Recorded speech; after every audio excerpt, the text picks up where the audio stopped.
Dear Theodore, I am the monster hiding under your bed. Personally, I think monster is a bit harsh, but that's what you'd call me, so that's what I choose to go by.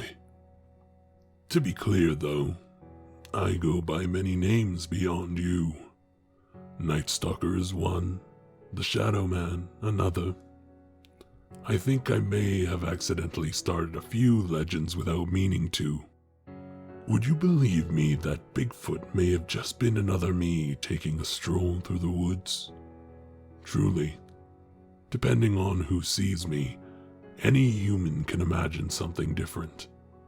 So far, I like your imagination the best. As I'm recording this, you're 6 years old. For all 6, I've been under your bed. I followed you from the NICU and listened to you crying all the way home from the hospital. I admit that crib was harder to squeeze myself under, but I managed. I'm grateful you've since upgraded to a big boy bed. It's a lot easier for my back.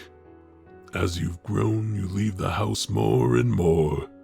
I'd forgotten that children go to school so young until I heard you return, excitedly rambling to your ignorant parents about the things you learned. Mrs. Thomas sounds nice, from what you say. I approve of her, for now. Anyone can sound nice coming from you, though, because you tend to see the best in people. It's a quality that gives me hope. This world needs more people with infinite optimism like yours. And you can quote the big scary night monster on that. In fact, you even tried to find good things in me. When the moon cast a hideous mix of shadows and light into your room, and fear of my very presence makes you tremble, I hear you whisper to me, "I'm scared. Are you scared too?" It's clear that you don't know what you're talking to. To you, I'm nothing but a nameless creature.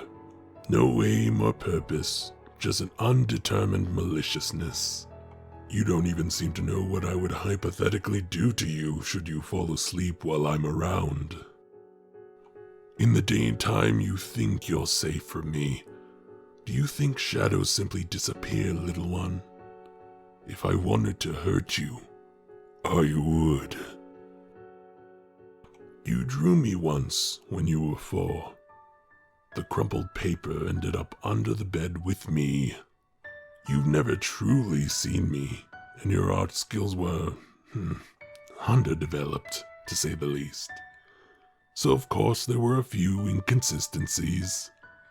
Your illustration depicted a haphazard gray scribble with pointed teeth and horns, and too many claws to count. Almost like a sickly, demonic porcupine. I couldn't help but be amused when I saw it. I wouldn't say you're completely wrong. I suppose I mention all of this because I know you know nothing about me. But I know so much more about you. In fact, I'd like to think I know you better than you know yourself. I know that you don't like vegetables, but will eat any fruit placed in front of you. I know that your favorite cereal is Reese Puffs, even though you rarely get to eat them. I know that you only know one curse word, but you're afraid to say it out loud. I know you want to be a firefighter, but 2 months ago you wanted to be a construction worker, and you'll end up being neither. I know the name of all your friends, and which ones will turn out to betray you in the future. I know the names of your first and second girlfriends, and your first and only boyfriend. I know you love your parents, even though they hurt you. I know the age at which you'll die. I also know how to stop it. Although I do know a lot of things, I'm not sure when this recording will reach you. In fact, I'm not sure you're ever gonna hear it. I wish I could say I was positive you'd understand why I'm about to do what I plan to, and that you'd support my decision when you grow older. But the truth is, I don't know if you ever will. The only thing I'm 100% clear on is that I won't regret doing what I do to them. They deserve the punishment they'll receive. Because at night, when the tree branches look like giant claws at your window and the darkness seems to be moving closer, I know it's not me you're truly afraid of.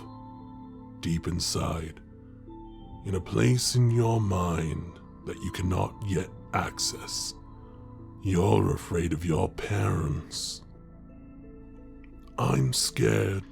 Are you scared too?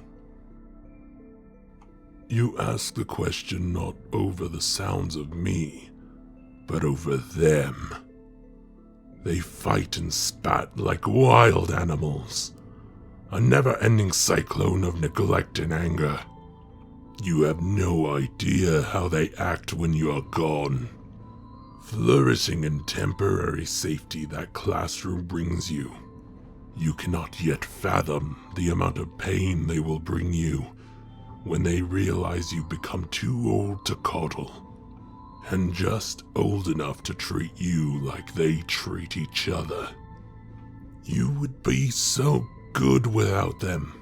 Much better off, I assure you. It'll hurt for a while, but you're still so young.